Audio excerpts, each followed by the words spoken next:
হঠাৎ করে মাথায় শয়তানি বুদ্ধি জাগছে। এত ক্লান্ত লাগতেছিল, একদমই কিছু করতে মন চাচ্ছিল না। কিন্তু হঠাৎ করে মনে হলো একটু সন্ধ্যের দিকে পিঠা খাই।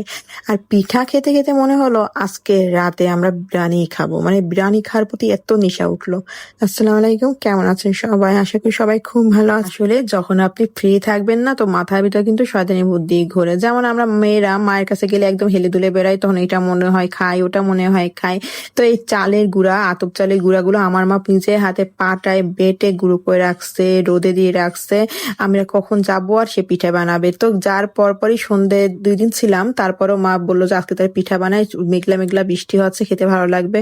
তো এই ফাঁকে আমি বললাম মেলা দিন হয়ে গেল, একটু বিরিয়ানিও খাওয়া হয় না। তো মা বললো তো চল, তা পিঠাও খাই আমরা রাতে, বিরিয়ানিও খাই। এই তো এখানে এটা হচ্ছে পাকান পিঠা, আমরা তো সবাই জানি পাকান পিঠা। দেখেন আমি দিছিলাম, কিন্তু খুব সুন্দর হয়েছে না? মানে পিঠা দিলে কিন্তু মানে সহজে সবার হাতে ফোলে না, তারপরে আবার বেশি মানুষ থাকলেও কিন্তু পিঠা হয় না। কিন্তু তারপরেও হলো, এই যে আমার ছেলে একটু ঘুরছে ফিরছে, আর আমরা এদিকে বিরিয়ানির জন্য আয়োজনও করা হচ্ছে। বিরিয়ানি খেতে ভালোবাসে না এমন মানুষের কিন্তু অভাবে নেই, কিন্তু তারপরও মাঝে মাঝে আমাদের এইসব খাবার মানে ইচ্ছা হয়, কিন্তু সবাই আবার ইচ্ছা হয় না, ঠিক না? পরিবারের সবার মন এক হলে তবেই কিন্তু এইসব বিরিয়ানি রান্না বান্না করতে ভালো লাগে। কিন্তু যদি একজন খায় তো আরেকজন খাবে না, তো তার জন্য আবার রান্না করো ভাত, আবার রান্না করো তরকারি, তারপর আবার একটা কিছু ডিম ভাজা, মানে এই করতে করতে তখন হচ্ছে ডবল ডবল রান্না বান্না কিন্তু হয়ে যায়। আর যারা একদমই মানে হচ্ছে খেতেই চায় না তাদেরকে আপনি জীবনেও জোর করে কিছু খাওয়াতে পারবেন না। আর যারা খেতে চায় তাদের সামনে যতবার দিবেন তারা ততবারই খাবে, এটাই হচ্ছে নিয়ম। তো এখানে পিঠা হতে হতে আমরা খাওয়া শুরু করে দিচ্ছি। আমার না সবসময় পাকার পিঠাটা একটু মানে ভাজা ভাজা পুরা পুরা মজা লাগে, কেন ওইটা খাতে ভীষণ মজা। তো আমার ছেলে এই যে হাওয়াই মিঠা খুঁজতে গিয়ে আমি বিকেল বেলা বের হয়েছিলাম, 100 টাকা রিক্সা ভাড়া করে আমি ফুল আমার এলাকায় ঘুরছি হাওয়াই মিঠার জন্য। এত করে ছেলেকে বললাম যে বর্ষার সময় আকাশ মেঘলা থাকে, তো বাইরে এগুলো নিয়ে মানুষ নামে না, কিন্তু আমার ছেলে মনই মানতেছে না। পরে এই যে ওর নানা নিয়ে চলে আসছে, আর সেটা দেখে আমার ছেলে মহা খুশি। বাচ্চা কাচ্চার আবদার পূরণ করতে না পারলে তারা যে একটা মন খারাপ করে, মানে ছোট ছোট জিনিসের আবদার গুলো, মানে ওর জন্য চোখের পানিটা ফেলে, তো এটা কিন্তু খুবই কষ্ট লাগে। আমি ব্যাস মানতেই পারি না, আমার তখন রাগ উঠে যায়। আমি ছেলেকে বলছি, তোমার তুমি এত কিছু করে তুমি সামান্য একটা হার মিটার জন্য চোখের পানি ফেলবা? মানে এটা কি সহ্য করা যায় বলেন তো? না, এমনই একটা জিনিস যারা কান্নার মানেটা বোঝে, বা যার প্রতি যার মায়া ভালোবাসা, তার সামনে আপনি কখনোই কান্নাকাটি করতে পারবেন না। দেখবেন আমরা ছোটবেলা মা বাবার সামনে কান্নাকাটি করলে কিন্তু তারা খুব কষ্ট পেত, যে কেন কান্নাকাটি করতেছে তারা। এখন বুঝি যে কেন করতো তাদের মন খারাপটা। কেন আমার বাচ্চা যখন কান্নাকাটি করে আমার সামনে, তখন মনে হয় যেন এই সামান্য একটা বিষয় জন্য আমার ছেলে কান্না করবে। মানে চোখের পানির কি এতটাই দাম কমে গেল? চোখের পানির মূল্য সবচাইতে বেশি।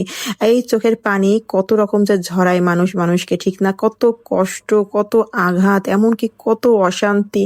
আর রে বাবা, মেয়েদের জীবনের কাহিনী আসলে কিচ্ছা কাহিনী যদি আপনার সাথে গল্প করতে বসি আপনাদের সাথে, তাহলে পুরো জীবনটাই দিয়ে দিতে হবে বলতে বলতে, আর খাওয়া দাওয়া বাদ দিয়ে শুধু গল্পই করতে হবে।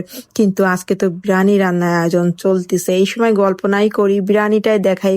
কারণ হচ্ছে এই যে বাসমতি চালের দিয়ে একদম ঝরা ঝরা, ইচ্ছা ছিল কাচ্চি রান্না করার, যে খাসির মাংসর বড় বড় ড্রাম দিয়ে, মানে ডেনা ডোনা দিয়ে আর কি, ডেনা ডোনা তো না মানে হাড় দিয়ে আর কি কাচ্চি রান্না করব। কিন্তু আমাদের আর সহ্য হচ্ছিল না, কাচ্চিটা রান্নার দরকার নেই, কারণ আমার ছেলে খাসির মাংসটা তেমন একটা পছন্দ করে না, তারপর ভাইয়ের মেয়েটাও পছন্দ করে না। তো এদের জন্য গরুর মাংস দিয়ে আমাদের বিরিয়ানিটা করা হচ্ছে, একদমই ঘরোয়া উপায়ে যা যা ছিল ওই সবই দিয়ে। কারণ নিজেরা খাবো তো, অত মজা দিয়ে কি হবে, জাস্ট একটু বিরিয়ানি হলেই তো হয়ে গেল, ঠিক না?